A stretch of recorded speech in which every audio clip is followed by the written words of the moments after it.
Hello and welcome to Workings of a Wishing Chair. For those who don't know, Wishing Chair Productions is the resident puppet theater at the Nashville Public Library in Nashville, Tennessee. This is a tradition that began in 1938 with Tom Tishner and his marionettes. But nearly 25 years ago, the program became Wishing Chair Productions as a nod to Tishner's work and the special chair that he built, where children would come to the library, then sit in the chair, and on their birthday, make a wish. And that is why we are called Wishing Chair Productions. Thanks for joining us. I hope you like the show.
So here is a self-portrait of Tom Tishner. He painted it himself. Tom Tishner is the fellow who was responsible for our puppet program that began in 1938. And it's a wonderful tradition, over 80 years now, of puppetry here at the Nashville Public Library. I'm going to show you some of his puppets. Come on. Hi friends, I'm Evelyn. And I'm Brian. And we are part of Wishing Chair Productions at the Nashville Public Library. Yes, it's a long tradition of puppet storytelling. It's very unique, and we have so many puppets, so we're not going to be able to get to them all. No, not all of them. We'll show some of our favorites. Yes. How about that? Are you ready? Yeah. Come with us. Come on. Let's go.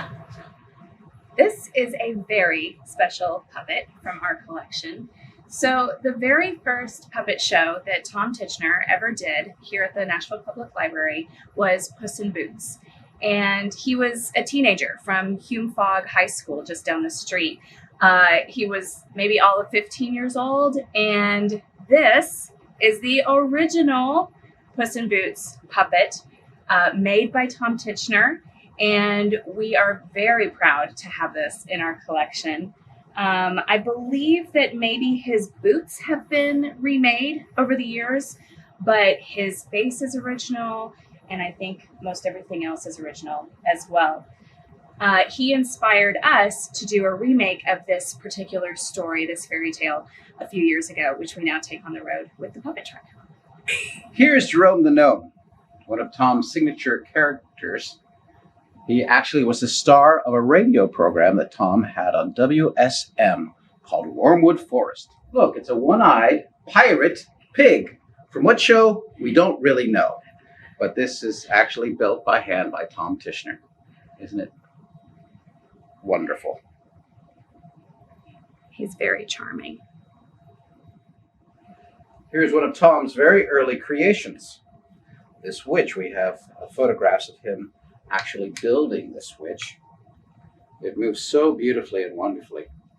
And what's very interesting is it has a sculpted head. And this is one reason that we know that it's one of Tom's older puppets, because he went from sculpted heads to cloth heads and really became famous for the cloth-headed marionettes. But in his early days, he used sculpted heads.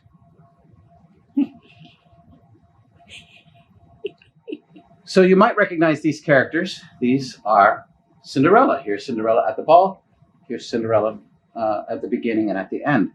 Now, you'll notice, maybe, if you look closely, these are the sculpted heads, which show that it's an older one of Tom's puppets. But we had to clean up her face and do some repainting and add new hair. And the complete outside of her dress is all brand new. But the inside, you can see the original puppet. These are beautiful, beautiful marionettes, some of his best work, and they are wonderful to perform. Brian, when would these have been created by Tom? Do we know? These puppets are at least 50 years old, probably older. All right, friends, this is Little Rabbit. Isn't he cute? He's a sweet little rabbit. This is from the story, The Little Rabbit Who Wanted Red Wings. And this is the original puppet that Tom Tischner built. I actually don't know when the original show was done. Brian, do you know that? I know that it was the first show that he did when he came back from New York. Okay. And the fun thing about the Little Rabbit puppet is he has red wings back here. And these wings appear and disappear during the course of the show. So what we like to do when it's time for the wings to go away is we pull this string all the way up. There go the wings. There they go. And then we actually sort of tuck them up here, and they are out of the way now. We rebuilt this rabbit and made an actually a new puppet to be able to take out on the puppet truck so that we could preserve the original puppet, which is this one right here. Bye, friends. So we love to use Tom's puppets as often as possible because we have so many of them and they're wonderful. These right here are some little mice, which are darling. Little noses, little ears, and hands. And because we love to use them whenever possible, we actually found a place for them in our show, String City, Nashville's Tradition of Music and Puppetry. And what you'll do is if you come and see the show, you'll see a clip of these little mice dancing to some country music. And a lot of times people think that the video clip is old. We made it look old, but actually it's us working the puppets just recently and making them dance to the music, and we incorporated them into the show. Ready? So about 20 years ago, the Nashville Public Library received a gift from the Kohler Foundation. It's the Pico puppets from Chicago, built by Billy Logan and Ellie Reed. These ladies were doing the same thing Tom Tischner was doing in Nashville at the same time, but in the Chicago area. You can see from the outfit on this puppet, the time period when these puppets performed. They are beautifully built, beautifully handcrafted and sculpted. A lot of Christmas puppets. They would do Christmas shows at department stores while the parents were shopping, the kids would watch the show. So this is a box that Brian and I found in storage when we were preparing for this. And this is patterns for various Pico shows. Okay, so we open it up, and inside are all of these envelopes. Pico Puppet Productions, finest in Chicagoland, which I think is really neat. I love their stationery. And there's all these envelopes that have, well, patterns, miscellaneous bits for Hansel and Gretel. By the way, Hansel and Gretel is a show that we still do today, and we take it on the road using the puppet truck, and we still use the Pico puppets in it. Here's patterns for Many Moons properties, so that would be props. And let me just show you. All right, so Princess Lenore from Many Moons. This is costume pieces. Pajama bottoms. Pajama bottoms for Princess Lenore. And look, this is what's really fun. This is on the back of a script of one of their Pico Christmas puppet shows. So they just used whatever paper they had and made paper patterns for various costume pieces. I think this is really special that we have these. Right. In 1999, we received a grant to build a multicultural puppet show. It was one of the first puppet shows that was not a Tishner puppet show at the National Public Library. And so we came upon building Anansi the Spider. This is Crazy Bird. And with the grant, we were able to hire a company called Wood and Strings in Centerville, Tennessee. And they built the marionettes and the rod puppets for this production. They did a wonderful job. We received a grant to build another multicultural show called The Stonecutter. And the original grandmother or narrator character was built by Wood and Strings, but she was made of foam. Her face was made of foam, and the foam disintegrated over the years. So recently we rebuilt her using the cloth sculpted method, and this is her now.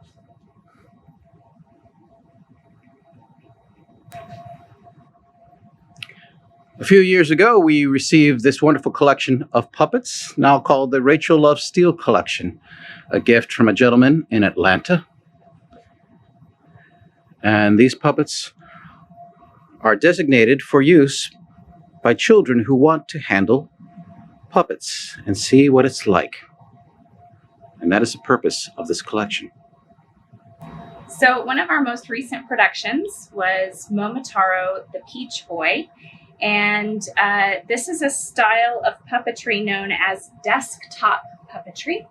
And Wishing Chair Productions designed and built all the puppets and scenery and bits and pieces for this show in the last several years.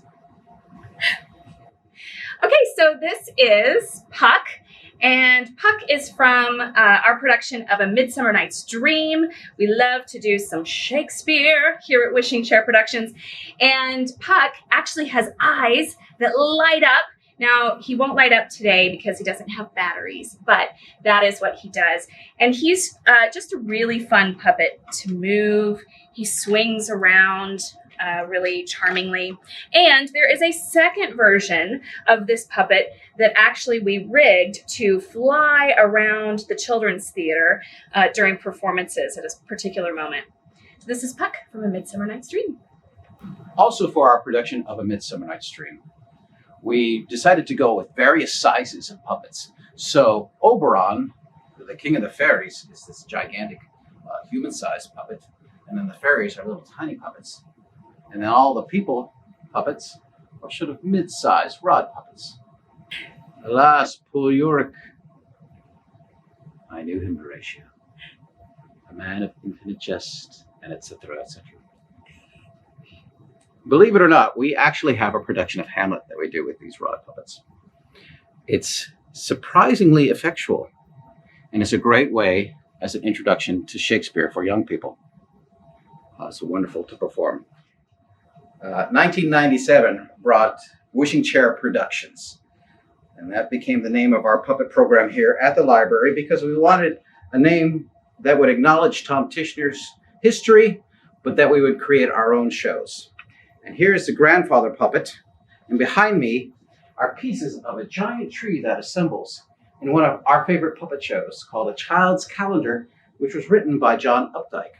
And John Updike actually came to the very first performance. He was here in town to receive a literary award from the National Public Library, and we launched our show with this production. So these are a few of the puppets from our show, Gulliver's Travels. We have a beautiful horse here, and in the back are some of the yahoos. They are really fun to work, and they look amazing when they're moving. And then one of the features of our show is that the character of Gulliver is played by an actor who interacts with the other puppets, but also becomes a puppet. So this is the Gulliver puppet, and the head switches out, and we are able to make the puppet look like the actor playing Gulliver. So this one is modeled after our puppeteer and actor, Mr. Brett, who is the supervisor of the puppet truck. So this is our D. Ford Bailey puppet from the show String City. And he is a rod puppet. As you can see, he is attached to a long stick. And I actually get to operate this puppet in the show. And because of the stages that our puppets perform on, I am below him, holding him up like this and using this string and ring to move his head around at the right time as he is standing on a platform. So he's a really fun puppet. He's kind of heavy, but I've gotten used to him over the years. So here's Johnny Cash and Miss Minnie Pearl, howdy, from our production of String City, our biggest puppet show that has nearly 100 puppets. It was a collaboration with the Country Music Hall of Fame and Museum, made possible through a gift from Steve and Judy Turner. It chronicles the history of country music recording, and it's a wonderful production and so much fun to do. Here is a very special puppet from our String City collection. It was built by master marionette artist Philip Huber, one of America's great puppeteers. And this is, of course, Dolly Parton, who has a wonderful moment in the show where she changes from old Dolly to new Dolly. Just a terrific marionette. Hi, friends. This is our Ernest Tubb puppet from String City, and this is another one of our rod puppets. He actually takes two people to work him during the show. One person holds on to his rod, which holds up his body, and the other person puts their hands through his sleeves and operates a tiny guitar and strums. We are standing outside of our puppet theater here at the Nashville Public Library, and in the sort of lobby area is this friend right here. This is a piece of art that was given to us by Watkins Art, and it was made over the course of about 3 days with students, directed by artist and puppeteer Wayne White, and then they gifted this to us. So you can actually play with his eyes, make them close, you can spin them, and his mouth opens as well, but you have to be inside the structure. And I just love this guy. The kids love him too. Here's a very special part of our collection, Tom Tischner's puppets from the Broadway musical Carnival. As you can see, here they are on the cover of Life magazine. We have Henry the Horrible, and Marguerite, and Reynaldo the fox, and of course, one of our favorites, Carrot Top, built by Tom Tischner. Some more special puppets. Here is Marco Polar Bear, who can be seen on the cover of Tom Tischner's Puppets, Tom Tischner's wonderful book on how he built his special puppets that also includes scripts. It's great to look at, great to read, a great resource for young puppeteers. There's Poindexter, the dog. He had his own syndicated show on television. And we have a photo of Tom with Poindexter. And very special, Felicia Fieldmouse. All iconic characters created by Tom Tichenor. So one thing that Tom Tichenor is known for are these beautiful little set pieces and houses and structures that he made.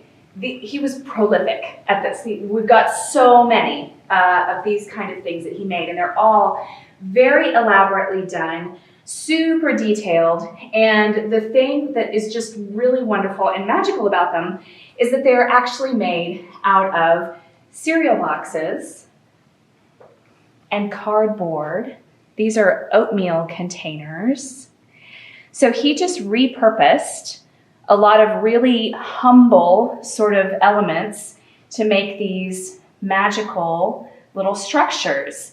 Glue, tape, let's see, we've got a lot of felt, so that's this material here. And lots of pen and magic marker. He drew all the detail on here, and they're just really charming and magical.